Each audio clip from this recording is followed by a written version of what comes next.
This should be played at high volume. This should be played at high volume. This should be played at high volume. Preferably in a residential area. The following thoughts on Happy Hour do not represent Cox Media Group or its sponsoring. Anything you hear may and will be used against you. Thank you. Voted as best local podcast in Tampa Bay by the Creative Loafing. You're listening to Happy Hour. What up? What is happening? This is Happy Hour. I am your host, Ryan Hoppe, and I've been listening to this guy and his show for about 10 years now when they began at Free FM. On the phone line is John Auville, a.k.a. Cakes, from the Sports Junkies on 106.7 The Fan in Washington, D.C. He is live on Happy Hour. What's up, man? What's up, Ryan? Thanks for having me, man. How are you tonight?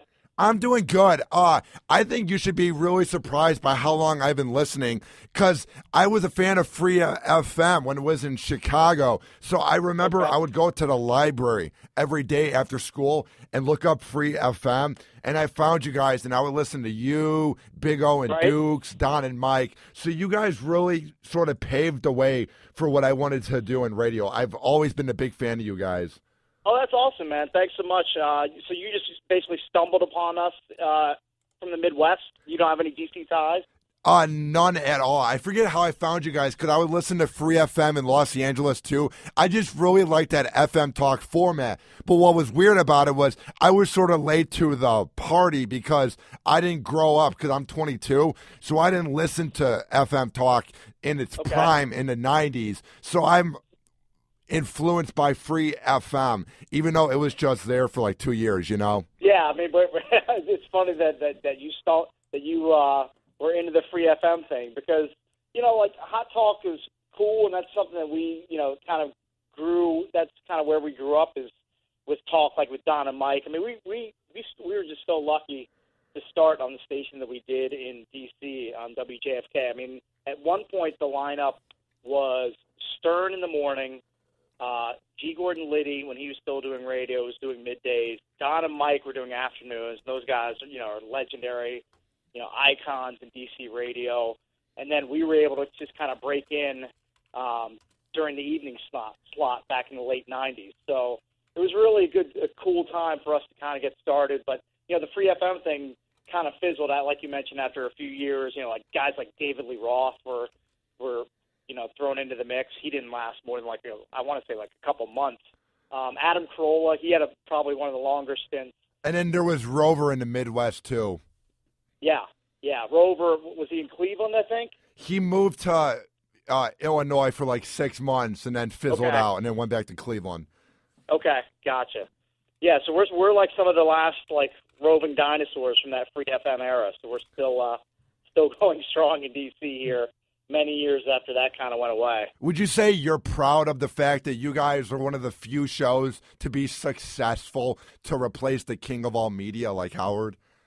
Oh, yeah. I mean, Howard was, you know, like he's been the ultimate trailblazer when it comes to talk radio. So for us just to be, you know, mentioned in that same sort of breadth and category and to be able to take over for him here in D.C., you know, it's just a huge honor for us. And we were happy to do it. I mean, WJFK showed a lot of faith in us by picking us to kind of take over that spot once he went over to satellite radio. So, yeah, we were thrilled to be able to step into that spot in D.C. once he left. Now, I had Eric on the show, and he said that you guys sort of got lucky because you guys were doing the show for so long, and you guys had an audience that it was sort of easier for you guys to replace Howard, unlike Rover or David Lee Roth. But were you guys nervous, even though you've been doing the show for so long? Were you guys wondering if it wouldn't work? Oh, yeah, you had to be nervous. I mean, with us coming over from WHFS after flipped formats, and then we did middays for a year, you have to be nervous and a little bit apprehensive anytime you're following. And I mean, we're following in a legend's footsteps. You know what the old saying in sports is: you don't want to, you don't want to replace the legend. You want to be the guy that replaces the guy that replaced the legend, because, you know, if you're following somebody that's as huge as Howard or, you know, in any other field, you know, a lot of people are going to be resistant to that sort of change. They're not going to want to give you a try. But, yeah, we've been lucky enough to build up an audience here in D.C. over the 20 years, so the transition went pretty smoothly. How has your show changed over the years since you guys have to play with the FCC now? Yeah, I mean, we've never not had to deal with the FCC, so we've never had the no constraints like Howard has on satellite. So we've been pretty good, I think, as far as dealing with FCC restrictions, and we've never had a violation. We've never been in any sort of danger of losing the station's license. So, we're used to doing a show with the constraints of the FCC. Would we like to, eventually do a show that's uncensored? Yeah, at some point. I think we will do that if we ever venture off into podcast or satellite.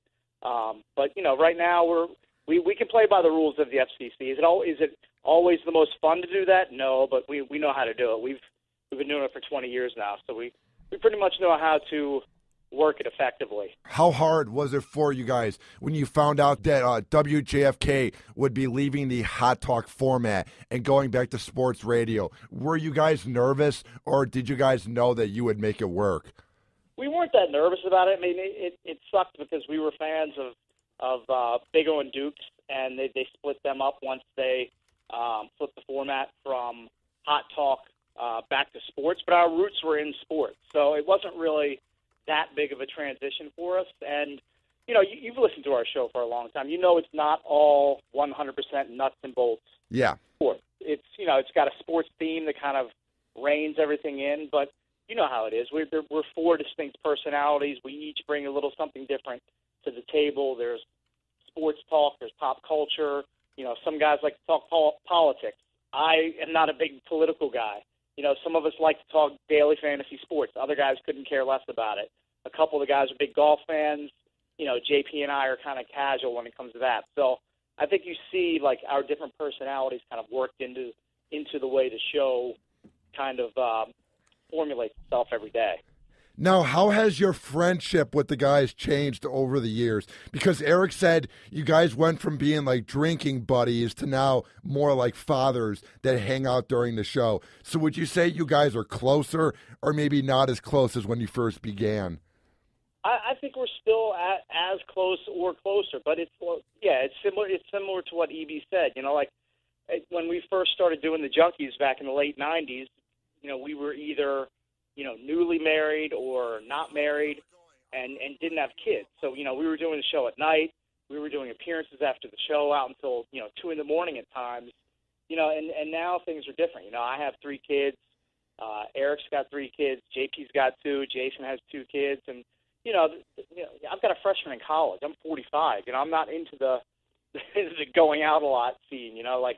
Tonight I'm hanging out watching the Caps and the Wizards, and I'll be in bed by 11 o'clock. Back when I was mid-20s, late 20s, I would have wanted to be, out late on a Friday night. So, yeah, it's a different vibe, but we're still really close. But it's just, we're all in a different spot in our lives now with kids, and kids going off to college and in high school and in different phases of their lives. Is it weird, when you get, older that you can't just go out and drink when you want? Or is there a point where you go, this is cool having people that care about me at home? Yeah, it's not weird. It's not like I'm sitting here long, I'm fine just hanging out with my family, having dinner, and getting to bed at a decent time. I don't have to go. It's not like I have this longing that, I have to be out at the Green Turtle. I have to go downtown and stay out till 1 or 2 in the morning. I had my crazy partying days, but those are pretty much behind me. Unless we go to a Junkies event or we go to the Borgata for a Junkies Poker Open, then I'll stay out a little bit later and let my hair down, so to speak. But I'm just as happy being at home and hanging out with my family as I would be staying out late. I actually prefer just a quiet evening at home to going out and half remembering what I'd done the night before. What I love, too, is I love when you guys do the drinking thing every year for Christmas because it's fun radio. You guys open up, but also I love that you guys keep saying don't drink and drive because a lot of shows that drink don't say that, and I really look up to that, Yeah, that's, we have a really good relationship with a group called WRAP, Washington Regional Alcohol Program, that basically has partnered with us, and they want us to do that show and basically make it a public service and let people know, during the holidays, and just trying to stress, especially during the holiday time. Look, if you drink, there's no excuse for you to get behind the wheel and injure yourself or some innocent person out on the road when you could easily get a free ride home. So we're happy to spread the word about that. And as we've gotten older, that show has gotten a little bit different too. Because I remember the first few times we did it, we were all pumped up, like, oh yeah, we're going to start drinking at 6 a.m. We were all fired up about it. But now, now that I'm mid-40s, I want to have a good time. I want to be entertaining, but I don't want to blow like a .20 and have like my whole weekend ruined. Because that's like if you go really hard like on a Friday, because that show is always on a Friday, you're going to feel it on Sunday if you're like really going hard at it. So it's like you're walking a tightrope on a show like that. Let me put it this way: I'm happy that show happens once a year. I don't think my body could handle it much more than that. Would you say that there's times where you get so drunk that it's almost not real that you're on the air? Because sometimes that's the best part about the shows, is that you guys forget that you're on the air, Oh yeah, I mean, like there's been at least one instance during that holiday drinking show where I've puked on the air. I mean, it's just I've gotten to the point where I can't even broadcast anymore. Basically, I'm face down in a trash can. Now that hasn't happened in probably 8 or 9 years, but yeah, that's definitely happened. But I like to get to that point, like where I'm festive and having a good time, and I hope the audience is having a good time with it as well. But not to the point where I'm like basically blackout drunk. That's what I'm trying to avoid. What is the weirdest thing that's ever happened on air? Maybe it's this Christmas drinking party, but what's the weirdest thing that's ever happened with all the crazy things you guys have done over the last 20 years? Oh, the weirdest thing that's happened on the air. Well, I guess probably the weirdest.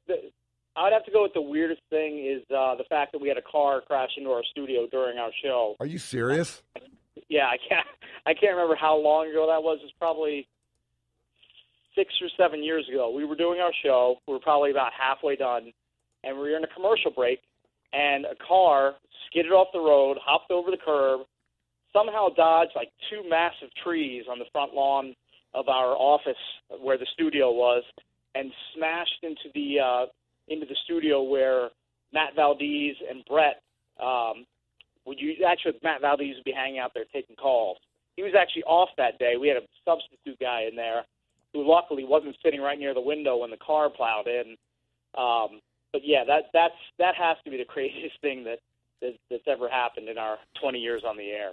What's the first thing you guys say when that happens? Because I've had it where I do this show after hours, and the people that clean here, the janitors after hours, will walk in, and I get thrown off. So I can't imagine what it's like being on in a major market where a car crashes while you guys are on air. Yeah, well, we're in a commercial break, and we were just sitting in the studio, and I heard the loudest sound I'd ever heard.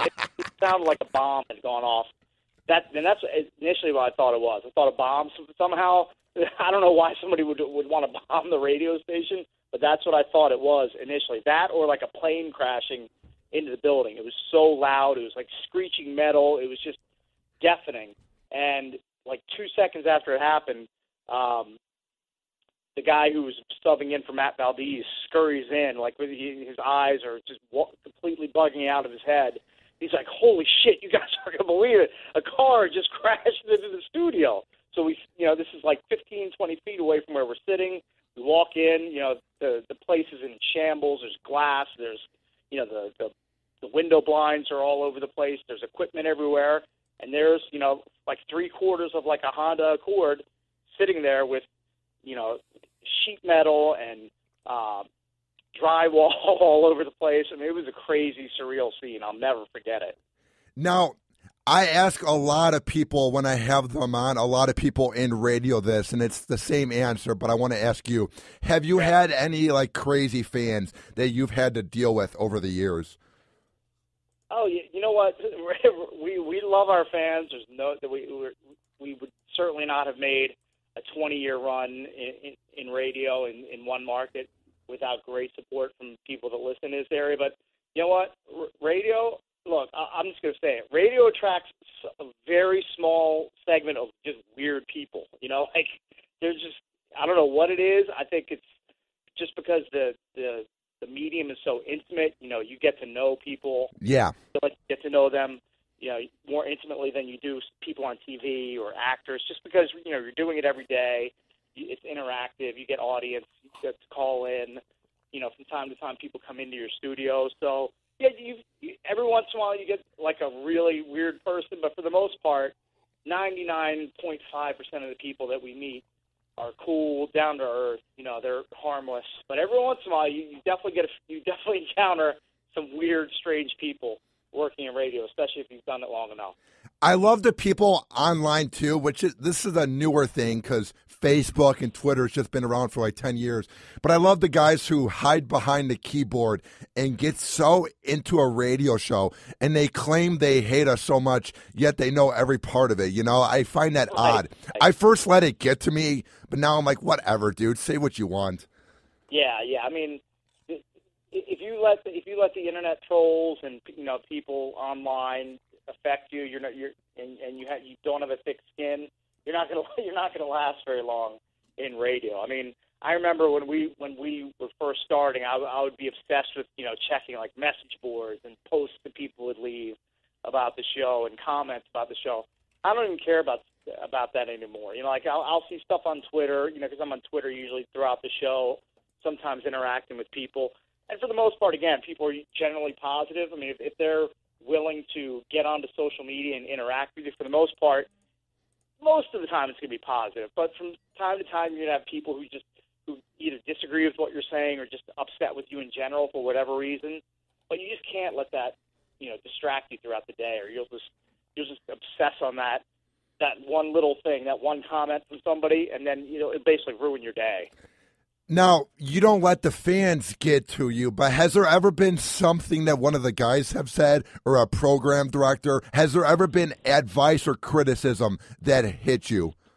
I'll say this about CBS Radio. You know, we've worked for the same company for 20-plus years now. They've been very good about basically giving us creative freedom with our show. Now, they don't just completely let us go off the rails and do whatever we want all the time, but, you know, we have producers. We talk with each other all the time, every day. You know, either, you know, on the phone, text, email. You know, trying prepping for the next day's show. But management's basically been very good about, look, if these guys are doing well, if they're getting ratings, if they're working well with advertisers, they pretty much give us creative freedom that most people in radio want. You know, we had meetings where, you know, tempers have flared over things that have been said, sure, but those are few and far between. They don't happen very often. Now, I asked Eric this too, and he had some answers, but what are some times when you guys have gotten so mad at each other, either on air or off the air, where you've had big fights? Because everyone has them. Oh, yeah. Look, if you have a group of four hosts plus your producers that are working in close quarters 5 days a week for 20 years, of course you're going to have your flare-ups. You're going to have, you know, people that get upset at certain things. But I think we realize, you know, and we've realized it for a while, that, look, we're just trying to do an entertaining radio show. We're trying to, you know, get ratings. We're trying to get the most amount of people listening to the show. And sometimes, you know, you dig in on your arguments. You get passionate about it. You might get your feelings hurt here and there, but when it's all said and done, you realize, look, we're just doing a show. We're doing an entertainment type show, and you know, we might push the envelope from time to time. We might push each other's buttons, but you know, look, we've been friends long before the radio. We'll be friends, you know, whenever this ride comes to an end. So there have been flare-ups, sure, but I don't think any more or less than, you know, other people who've been in radio. I think you'd be hard pressed to find a group that's been together as long as we have without any sort of personnel changes with the four hosts that are on the show. Would you say the reason your show has done so well is because you guys are actually real friends and you weren't forced to join or you didn't meet behind the scenes? Would you say the reason the Junkies has been so successful is because you guys have known each other for like 30 years? I think that's certainly played a huge role. I mean, JP, Eric, and I grew up within a block and a half of each other. We've known each other since we're 5. We're now 45 years old. Eric's 46. So we've known each other for 40-plus years. We've had Jason in high school, so we've known him for 30-plus years. And, yeah, there's certainly something to that chemistry that we've had, that we have developed over the years that I think gives us an inherent advantage over just a group of 2 or 3 people that, say, a competing sports talk radio station is going to put on to try to compete against us. I think that's the advantage that we have, and I think it shines through to people that, hey, these guys aren't faking it. These guys, went to school together. These guys went to each other's weddings. These guys went to college with one another. You can't replicate that with guys that you just throw in off the street that haven't had those experiences that we've had with each other. And what I like about your show, too, is you guys don't force your sports opinion. I feel like a lot of shows, they'll be like, okay, you're for Kirk Cousins. You're not for Kirk Cousins. Go. Right. Let's debate. But you guys just talk. And I wish sports talk would do that more often because a lot of times I just think it's a bunch of, like, guys who were never good enough. So now they're trying to overcompensate by criticizing the talent, Yeah, well, look, I'll just be honest and up front. I was never good enough to play high school football. I lasted, I think, 2 days in a tryout in high school football, and then I went in and turned in my helmet and my pads, But I'm not trying to overcompensate for, like, failures in high school sports. I'm just a sports fan like all the other guys on the show, and, we don't really sugarcoat our, whatever side we take on an issue. If we're passionate one way or another, we're going to argue that side. And, that's the good thing about having 4 of us in there is that it's not always it's rarely, I should say, going to be all 4 of us agreeing on something because that's boring. Nobody wants to hear 4 guys sitting around agreeing about something. You want to have a healthy debate about it. And there's always a difference of opinion. We're always kind of bouncing around. All 4 of us, even if we agree, we're going to have different nuances on whatever we're talking about. So that's good to have. I think it's good to have those different viewpoints. Now, how do you guys do prep? Well, I guess the Capitals are playing, but during a down, slow news day, let's say, what is the key to finding prep in sports?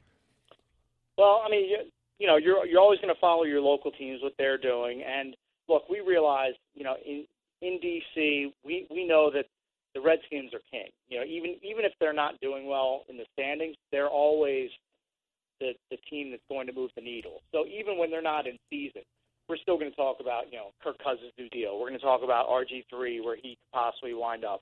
We're going to talk about, who they're looking at in the draft, to draft in a couple months. So there's always that undercurrent of the Redskins, even if they're not in season. You mentioned the Caps are doing well, so they're on a heater. So, of course, we're going to pay a little more attention to them the closer we get to the Stanley Cup playoffs. You weave in the Wizards there. We wish they were doing a little bit better.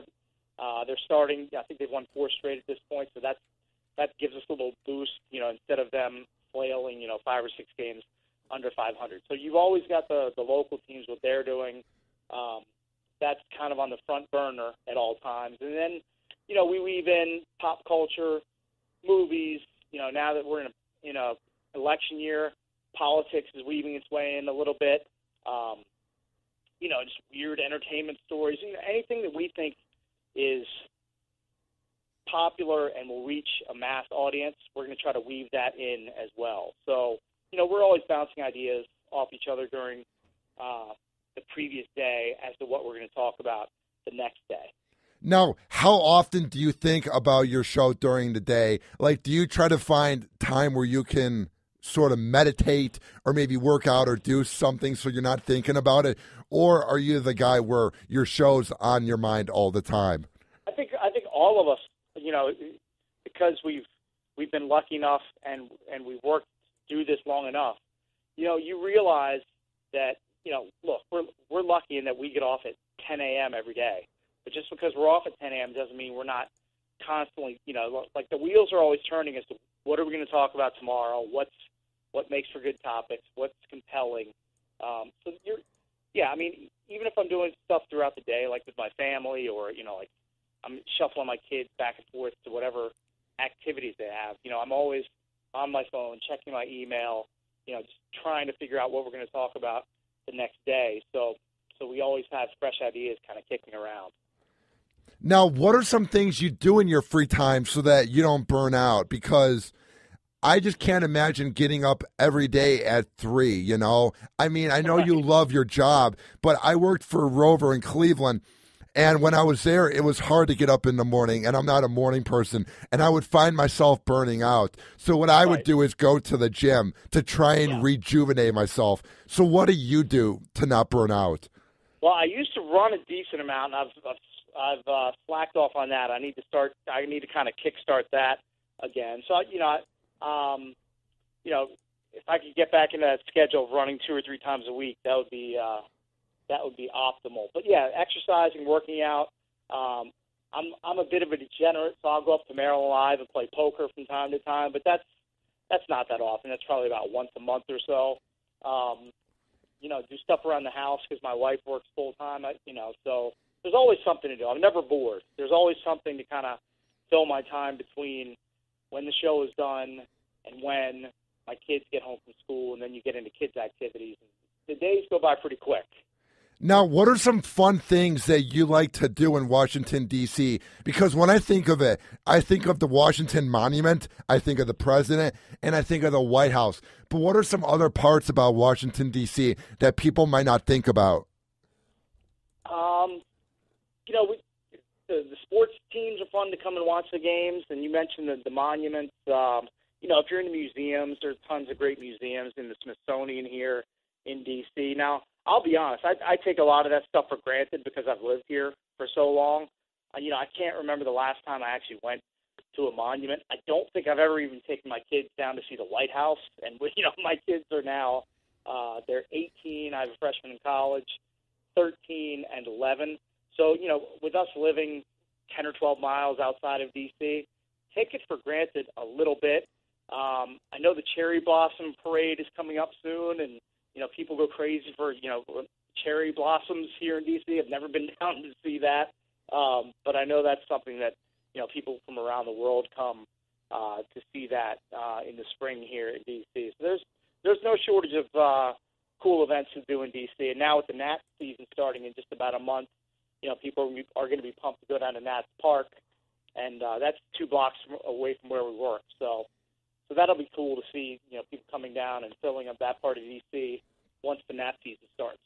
How pumped are you for this upcoming national season? It should be fun. This is a Nats team that was picked to go deep in the playoffs last year. Last year was a big disappointment, not qualifying for the playoffs. So there's hope that they can get back to that spot with Bryce Harper doing what he did last year, being the NL MVP. They lose Jordan Zimmerman to the Tigers. That's a blow to the pitching rotation. But I think optimism is still here, but not to the level that it was last year. I think people think they're going to take a little bit of a step back, especially with the way the Mets have improved and the young arms the Mets have seem to have surged past this, what was supposed to be a historically good pitching rotation for the Nats last year. How would you describe the Nats fan base? Because I've been so fascinated by it, because I can't tell if there's a big fan base or if it's a bit of like bandwagoners. Like, how would you describe the Washington fan base overall? It's a front-running town. I mean, I don't know any other way to really describe it. If the teams are doing well, the fans will turn out en masse and will support them. I mean, you go to the Verizon Center to watch the Capitals play. I mean, that place is packed. You have 95% or more Caps fans in there. There's very little of the opposition fans coming in and rooting for the other team. Wizards, a little bit different story. I've had a few rants this season on the air about, like, when Steph Curry came to town, there were like 9,000 Warriors fans, and that kind of drove me crazy that the arena got taken over by Steph Curry fans. Same sort of thing happened when Kobe came for his last game. You know, you would have thought they were playing at Staples Center. There were so many Lakers fans and yellow jerseys in the arena. Front-running town. But I think a lot of that has to do with the fact that we haven't had a lot of success here. You know, the Bullets, who are now the Wizards, won their last title in the late 70s. Haven't had much playoff success since then. The Capitals have never won the Stanley Cup. The Redskins haven't won a Super Bowl since 1991. You know, and the Nats have only been here since 2005. So there really hasn't been a lot of winning and championships to root for. I mean, we just haven't had it. So I know that D.C. is starved for that to happen. Hopefully the Caps can bring it home this year, but still waiting. We're still waiting on one of these teams to do something big. No, I love watching the NBA, but I don't have a lot of time right now to watch it. And I'm looking at the rankings. Dude, I had no idea that the Wizards are in 9th place, and they're just at 500. What's happened to this team this year where they've been not as good as usual? Well, Paul Pierce left. You know, it's a lot of veteran leadership that went out the door, even though he was only here for 1 year. They've had to deal with a lot of injuries. Bradley Beal is just kind of rounding into shape now after missing a bunch of games. Nene's always banged up. He's on the last year of his deal, so you would think he's not going to be here next year. But, you know, they've been dealing with a ton of injuries. And to get back to 500, they had to go on a 4-game win streak. So, yeah, it's been a disappointing season. We thought that they would advance further in the playoffs this year than they did last year. There's a possibility they don't even make the playoffs, even though they have one of the easier schedules down the stretch. So hopefully they make it in, but confidence is not high for the Wizards at this point. Now, how has everything been with the Caps? Do you see them making a good run in the playoffs? You know what? You would have to hope so with the way that they're just terrorizing the league at this point. Best record in the league by far. You see Braden Hoppe, you know, he's trying to break Martin Brodeur's single-season wins record of 48. I think he's at 41 right now. I could be off by one on that. Auville's having another super year. He's over 40 goals. And the emergence of Evgeny Kuznetsov has been a huge story here for the Capitals. So, you know, they've done it during the regular season before and flamed out in the playoffs. Hopefully this is the year where they can make that deep run, hopefully to the Stanley Cup Finals. Now, it seems like the whole nation wants the word Redskins to go away. How does Washington, D.C. feel about the name for the team? Well, I think it depends on if you're a Redskins fan or not. I think if you're a fan of the team, if you're a season ticket holder, if you're a diehard supporter of the team, I think you side with Daniel Snyder in that you don't believe Redskins is a disparaging term. It's a term that's been used for almost 80 years for the team. There's a very small but loud minority of people that oppose the team name, and I never thought that the uproar about it would get to the point where it is now. I'm actually surprised by it. I think it's fake outrage, dude. I think people just want to be mad about something because I find it odd. Yeah, I mean, you know, Mike Wise used to work at our station a few years back, and he was the lead flag waver for getting the name changed. And you know, it's like it's a major crusade for him for that to happen. And you know, I thought at first when he started going on his rants about it, I thought he was basically borderline crazy. But I think he has stirred up a lot of interest and debate about the team name. I'm not offended by the team name. I'm not Native American, so I can't put myself in those shoes as far as if it's disparaging to Native Americans. It doesn't offend me.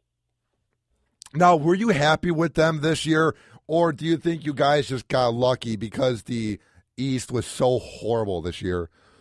Well, the East was down, and the fact that Tony Romo was injured certainly helped the Redskins. But I think the fact that Scott McLuhan is here, you have a real nuts and bolts football guy, GM, running the personnel department finally under Dan Snyder. I think that's the biggest sea change for this franchise. And the fact that, you know what, they're actually showing some patience with who they felt is the better quarterback between Kirk Cousins and Robert Griffin III. Aside from his poor play, the fact that he's just fragile and has a hard time staying on the field, I think that's almost worse than his performance is the fact that, look, if you're going to be an effective starting quarterback in the NFL, part of that, a big part of that, is your durability, your ability to be on the field week in, week out. And RG3 just showed an inability to do that. Kirk Cousins, I thought, amazing is a strong word, but very impressive year in his first real sustained starting time for the Washington Redskins. Now, did you think that RG3 was going to be good long-term? I was hoping he would because he was fun to watch 4 years ago. But the thing I never liked about him, John, was he was so reckless. It was like watching a video game. I just sort of knew his time was going to be up. Did you ever get that vibe, or were you really pumped about it? Well, after he started sustaining the major injuries, I mean, and the hits that he would take when he would get out of the pocket, it definitely made you cringe. Because look, he's not a guy that's built like Cam Newton. He's not 6'5", 250 pounds. He's like 6'2", 215, 220. With a wiry, slight build, you would just see some of those hits that he would take, and you would cringe, and you'd just be like, man, he cannot keep taking this sort of punishment week in, week out, and expect to have a long and fruitful career in the NFL. I mean, I think anybody that gets exposed to that sort of punishment is going to break down eventually. You saw it with RG3, and look, I think people here in D.C., they wish him well, but they realize that offense that they ran in 2012 with the read option and the pistol and the heavy run was just not a sustainable type of offense for him to play in for a decade. He never would have lasted in that, and we saw that over the first 3 or 4 years that he's been here. How good can Kirk Cousins be? Is there a chance he could be like a household name? I think he could. I don't know if his ceiling is as high as a guy like an Aaron Rodgers. I think he could be a guy that could throw consistently in the 30 to 34 touchdown range. And if you get that, you throw in a few rushing touchdowns like he had this past season. I want to say he had either 4 or 5 rushing touchdowns just because that's a wrinkle you didn't really expect to see a lot from Kirk Cousins, but he showed that, down near the goal line especially, he was a pretty effective runner because you were taking teams by surprise with it. Look, if that guy can give you 30-plus touchdowns and stay healthy, which he showed he could do in 2015, I mean, that's quite a find that the Redskins have. And, it gives some credit to Mike Shanahan there because the common notion was RG3 was basically forced upon Mike Shanahan. He went along for the ride with it, with giving up the picks. Shanahan didn't want to give up those high picks. That was basically a Daniel Snyder call. And then Shanahan was basically thinking, okay, well, the owner wanted to take RG3 second overall. I'm going to pick an insurance plan in Kirk Cousins. He did. And look who's here long term, and look who's going to be a free agent in just a matter of days here. What do you think of Snyder? Because I'm looking him up right now. He was voted the most hated owner. Like, is he as bad as everyone makes it out to be? Or is he not that bad? What do you think of him?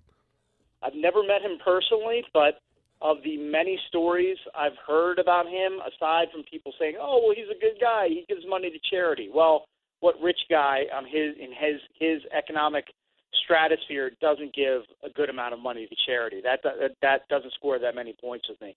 Any story I've heard about Dan Snyder is how he's a bad guy. Like any sort of interactions he's had with people that I have, met through different levels of, degrees of separation, the overwhelming majority of people say Dan Snyder, bad guy. So, I mean, if everything you hear about a person is overwhelmingly negative, that's the picture that gets painted of him. So, he doesn't have a good reputation, obviously. Look at the winning percentage since he took over the franchise. But I'll give him credit in this, that eventually he relented. Somebody got his ear, or maybe he just had, a bout of self-awareness and said, look, I'm driving this beloved franchise into the ground. They've been a laughing stock ever since I've been the owner.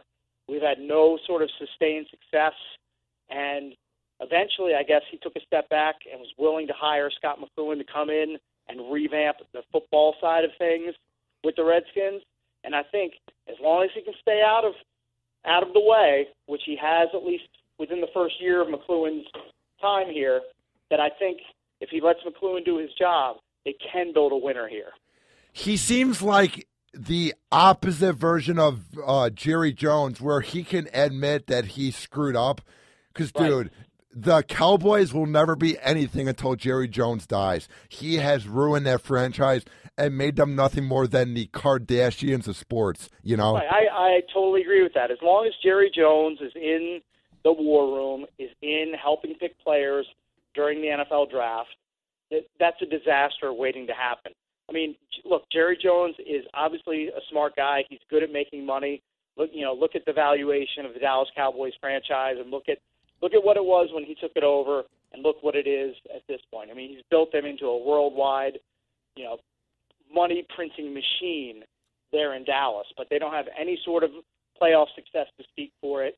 I think a guy like Jerry Jones, as long as he's got his fingers on everything, they're never going to be a success, and that's been the case so far. Now, before I let you go, where do you want to see your show, The Sports Junkies, in the next 5 years? I just want us to keep enjoying what we're doing, and as long as we're having fun doing what we're doing, maybe doing some additional TV work on top of what we're already doing now with Comcast Sportsnet Mid-Atlantic. As long as we're still having fun, talking smack with each other, having a good time talking sports, and enjoying the job that we do. We just want to keep this run going. It's been 20 years, and people have been, super supportive, not only here in D.C., but, like you mentioned, you started listening in Chicago. We have people that, tweet us and email us from all over the world that listen to the show. We're just honored and humbled that people, still are into the show 20-plus years after we started. So we just want to keep this run going, man. We're happy doing it, and we just want to keep continuing it. Now, where can people find your work online and on the radio? People can go to thefandc.com, or they can go to @JunksRadio on Twitter if they want to, keep up with the exploits on the show. And if they want to follow me on Twitter, I'm @MoneyMetalCakes on Twitter, so people can get in touch with us that way. Well, dude, keep up the good work. Like I said, I've been listening to you guys for a decade, and it's been a lot of fun having you on the show, man. Well, thanks so much for having me on, man. I saw that a guy that I used to watch a lot on TV was on before me today on the podcast, Danny Bonaduce. He's up next in an hour. Oh, he's coming up next, okay. I didn't know the order. I just saw the tweet that you put out. So, yeah, man, I was a big Partridge Family and Brady Bunch guy as a kid because I'm a bit older than you. So tell him I enjoy his work, and I'll have to listen to the podcast to see what he's up to these days. Sounds good, dude. Keep up the good work. I listen every day when I'm at the gym. Thanks so much, man. Thanks for having me on, and feel free to call me up at any point. Happy to come on again. Sounds good. Keep up the good work, John. Thanks, buddy. Appreciate it. All right, bye. Yeah. Happy Hour. Happy Hour.